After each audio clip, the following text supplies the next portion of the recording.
ವಾರದ ಅಂತರದಲ್ಲಿ ಮೂವರು ಬಾಣಂತಿಯರು ಸಾವನ್ನಪ್ಪಿದ್ದಾರೆ. ಬಳ್ಳಾರಿ ಜಿಲ್ಲಾ ಆಸ್ಪತ್ರೆ ಅಂತ ಹೇಳಿದ್ರೆ ಈಗ ಬಾಣಂತಿಯರಲ್ಲಿ ಭಯ ಪಡುವಂಥ ಸ್ಥಿತಿ ನಿರ್ಮಾಣವಾಗಿದೆ. ಹೇಳಿ ಕೇಳಿ ಬಳ್ಳಾರಿ ಅಂತ ಹೇಳಿದ್ರೆ ಕಲ್ಯಾಣ ಕರ್ನಾಟಕ ಭಾಗದಲ್ಲಿ ಅತಿ ದೊಡ್ಡ ಆಸ್ಪತ್ರೆಯನ್ನು ಹೊಂದಿದೆ ವಿಮ್ಸ್ ಅಂತ ಹೇಳಿ.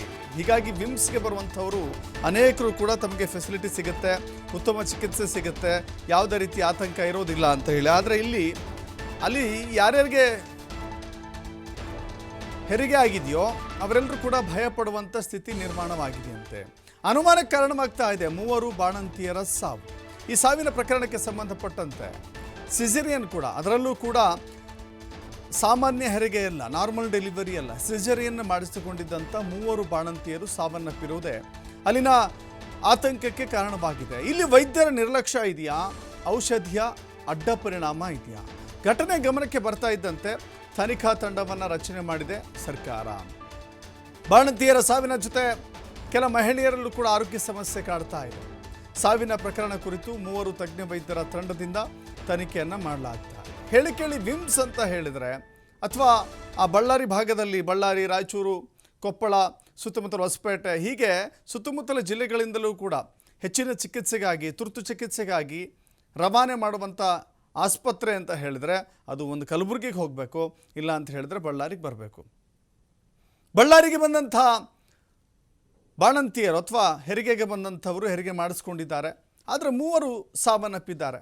ಅದು ಒಂದೇ ವಾರದ ಅಂತರದಲ್ಲಿ ಮೂವರು ಸಾವನ್ನಪ್ಪಿರೋದು ಅನೇಕ ಅನುಮಾನಗಳಿಗೆ ಕಾರಣವಾಗ್ತಾ ಇದೆ. ಹೆರಿಗೆಗೆ ಹೋಗುವಂಥವರಿಗೆ ಭಯ ಪಡುವಂಥ ಸ್ಥಿತಿ ಇದೆ. ಯಾಕೆಂದರೆ ಹೆರಿಗೆಗೆ ಹೋಗುವಾಗ ತಾಯಿ ಮತ್ತು ಮಗುವಿನ ಪ್ರಾಣ, ಅವರ ಆರೋಗ್ಯ, ಕ್ಷೇಮ ಬಹಳ ಮುಖ್ಯವಾಗಿರುತ್ತೆ. ತಾಯಿಯು ಆರೋಗ್ಯವಾಗಿರಬೇಕು, ಕ್ಷೇಮವಾಗಿರಬೇಕು, ಜನಿಸುವಂಥ ಮಗು ಕೂಡ ಕ್ಷೇಮವಾಗಿರಬೇಕು. ಹೀಗಾಗಿ ಹೆರಿಗೆ ಮಾಡುವಂಥ ಸಂದರ್ಭದಲ್ಲಿ ಅತ್ಯಂತ ಎಚ್ಚರಿಕೆಯ ಅನೇಕ ರೀತಿಯ ಟೆಸ್ಟ್ಗಳನ್ನು ಮಾಡಲಾಗಿರುತ್ತೆ. ಬಿಫೋರ್ ಡೆಲಿವರಿ, ಪ್ರಸವ ಪೂರ್ವದಲ್ಲಿ ಆಗಿರುವಂಥ ಟೆಸ್ಟ್ಗಳ ಆಧಾರದ ಮೇಲೆ ಅವರನ್ನು ಹೆರಿಗೆ ಮಾಡಿಸ್ಬೇಕು ಬೇಡವೋ ಅಂತ ಹೇಳಿ ತೀರ್ಮಾನವನ್ನು ಮಾಡಲಾಗುತ್ತೆ. ತಜ್ಞ ವೈದ್ಯರಿರ್ತಾರೆ. ತಜ್ಞ ವೈದ್ಯರ ಸಮ್ಮುಖದಲ್ಲಿಯೇ ಈ ಸಿಜೇರಿಯನ್ ಮಾಡಲಾಗುತ್ತೆ. ಸಿಜೇರಿಯನ್ ಮಾಡಿದಂಥ ಮೂವರು ಬಾಣಂತಿಯರು ಪ್ರಾಣ ಬಿಟ್ಟಿದ್ದು ಯಾವ ಕಾರಣಕ್ಕೆ? ಹಾಗಾದರೆ ಅವರ ಆರೋಗ್ಯದ ವರದಿಯನ್ನು ಗಮನಿಸಿರಲಿಲ್ವಾ? ಸಿಜೇರಿಯನ್ ಮಾಡಬೇಕು ಅಂತ ಹೇಳಿದ್ರೆ ಪಾಲಿಸಬೇಕಾದಂಥ ಕೆಲ ಕ್ರಮಗಳನ್ನು ಅಲ್ಲಿ ಪಾಲಿಸಲಾಗಿಲ್ವಾ? ಸಿಜೇರಿಯನ್ ಮಾಡಬೇಕು ಅಂತ ಹೇಳಿದರೆ ಅದರ ಪೂರ್ವದಲ್ಲಿಯೇ ಅವರಿಗೆ ಅನೆಸ್ಥೇಷಿಯಾ ಒಗ್ಗುತ್ತೋ ಇಲ್ವೋ ಅಂಥೇಳಿ ಟೆಸ್ಟ್ ಮಾಡ್ತಾರೆ. ಯಾಕೆಂದರೆ ಅನೆಸ್ಥೇಷಿಯಾ ಇಲ್ಲದೇ ಸಿಜೇರಿಯನ್ ಮಾಡಲಿಕ್ಕೆ ಆಗೋದಿಲ್ಲ.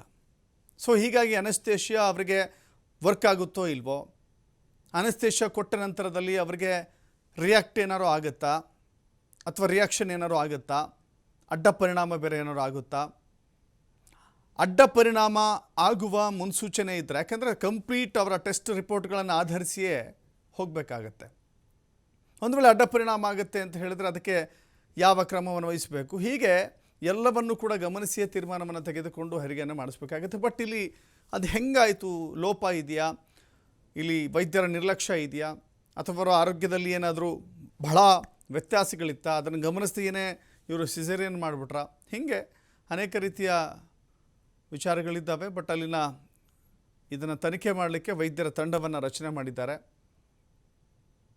ವೈದ್ಯರು ಯಾವ ರೀತಿ ತನಿಖೆ ಮಾಡ್ತಾರೆ, ಸಾವಿಗೆ ಕಾರಣ ಏನು ಅಂತ ಹೇಗೆ ಪತ್ತೆ ಹಚ್ತಾರೆ ಅಂತ ನೋಡಬೇಕಾಗಿದೆ. ಇದು ಬಳ್ಳಾರಿಯ ಜಿಲ್ಲಾಸ್ಪತ್ರೆಯ ಕತೆ.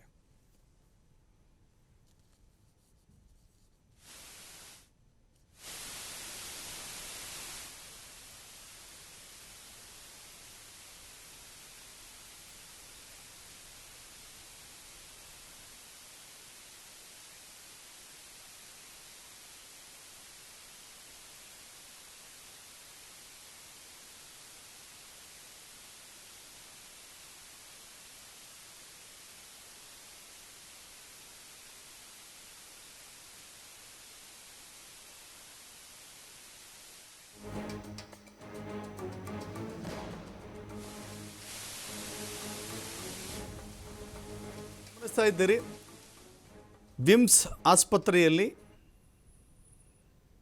ಒಂದು ರೀತಿ ಭಯಪಡುವಂಥ ವಾತಾವರಣ ಸೃಷ್ಟಿಯಾಗಿದೆ. ವಿಮ್ಸ್ ಆಸ್ಪತ್ರೆಯಲ್ಲಿ ಬಾಣಂತಿಯರ ಸಾವು ಅದು ನಿಜಕ್ಕೂ ಕೂಡ ಅವರ ಕುಟುಂಬಕ್ಕೆ ಅದೆಷ್ಟು ದೊಡ್ಡ ಆಘಾತ ತಂದೊಡ್ಡುತ್ತೋ ಅಂದಾಜು ಕೂಡ ಮಾಡಲಿಕ್ಕೆ ಆಗೋದಿಲ್ಲ. ಅಂದಾಜು ಕೂಡ ಮಾಡೋಕ್ಕಾಗೋದಿಲ್ಲ. ಯಾಕಂದರೆ ಅದಕ್ಕೆ ಕಾರಣ ಹೊಸದೊಂದು ಮಗುವಿನ ಆಗಮನ ಆಗುತ್ತೆ ಅಂತ ಇಡೀ ಕುಟುಂಬ ನಿರೀಕ್ಷೆಯಲ್ಲಿರುತ್ತೆ. ಹೆರಿಗೆ ಅನ್ನೋದಿದೆಯಲ್ಲ, ಅದು ತಾಯಿಗೆ ಎರಡನೇ ಜನ್ಮ. ಹೆರಿಗೆ ಮಾಡಿಸೋದು ಅಂತ ಹೇಳಿದ್ರೆ ತಾಯಿಗೆ ಮತ್ತೊಂದು ಜನ್ಮ ಅಂತ. ಬರೀ ಮಗುವಿಗೆ ಮಾತ್ರ ಜನ್ಮ ಅಲ್ಲ, ತಾಯಿಗೂ ಕೂಡ ಜನ್ಮ ಅಂತ ಹೇಳ್ತಾರೆ. ಸೊ ಹೀಗಾಗಿ ಈ ವಿಚಾರದಲ್ಲಿ ಇದೆಯಲ್ಲ, ಅತ್ಯಂತ ಎಚ್ಚರಿಕೆಯ ಹೆಜ್ಜೆಯನ್ನು ಇಡಬೇಕಾಗಿತ್ತು.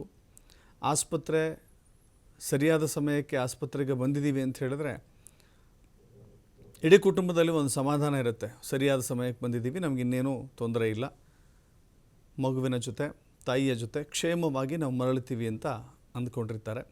ಬಟ್ ಇಲ್ಲಿ ಏನು ತೊಂದರೆ ಆಗ್ತಾ ಇದೆ, ಯಾವ ಕಾರಣಕ್ಕೆ ಸಮಸ್ಯೆ ಆಗ್ತಾ ಇದೆ ಅನ್ನೋದನ್ನು ನೋಡಬೇಕಾಗಿದೆ. ಒಂದು ವಾರದಲ್ಲಿ 3 ಬಾಣಂತಿಯರ ಸಾವು, ಇದು ಆಕಸ್ಮಿಕ ಅಂತ ಹೇಳಿದ್ರೆ ನಿಜಕ್ಕೂ ಕೂಡ ಯಾರೂ ಒಪ್ಪಕ್ಕೆ ಸಾಧ್ಯ ಇಲ್ಲ. ಆಕಸ್ಮಿಕ ಅಂತ ಹೇಳಿದ್ರೆ 1 ಆಗುತ್ತೆ.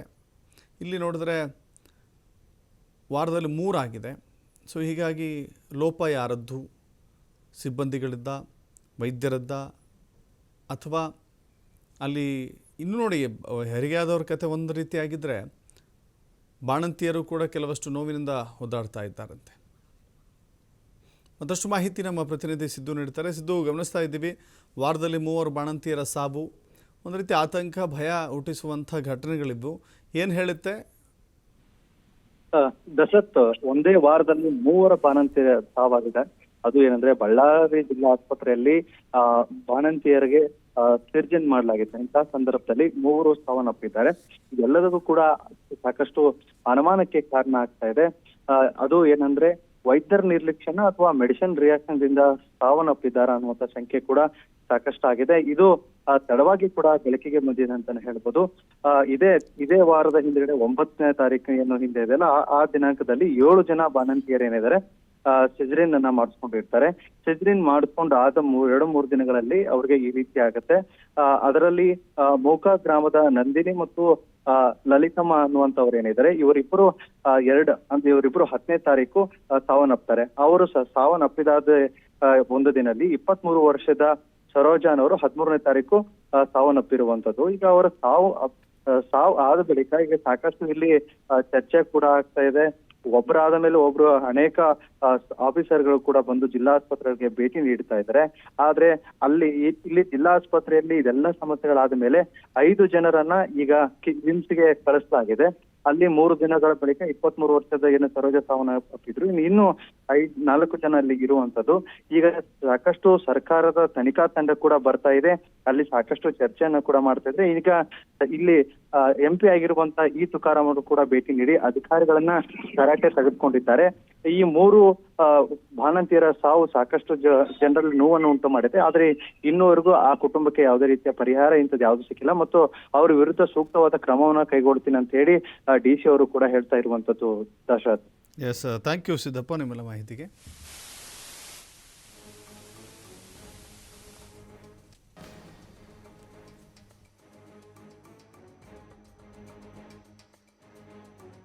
ನಮ್ಮ ಜಿಲ್ಲಾ ಆಸ್ಪತ್ರೆಯಲ್ಲಿ 2 ಪೇಷಂಟು ಸುಮಾರು 11ನೇ ತಾರೀಕು, ಒಬ್ಬರು ಶ್ರೀಮತಿ ಕಮ್ಮಾರಿ ಲಲಿತಾ ಅವರು 11ನೇ ತಾರೀಕು ಬೆಳಗ್ಗೆ 8:55ಗೆ ತೀರ್ಕೊಂಡಿದ್ದಾರೆ. ಅದೇ ರೀತಿ ಶ್ರೀಮತಿ ಹೂಗಾರ್ ನಂದಿನಿ ಅವರು 12ನೇ ನವೆಂಬರ್ 2024 ಬೆಳಗ್ಗೆ 3:15 ತೀರ್ಕೊಂಡಿದ್ದಾರೆ.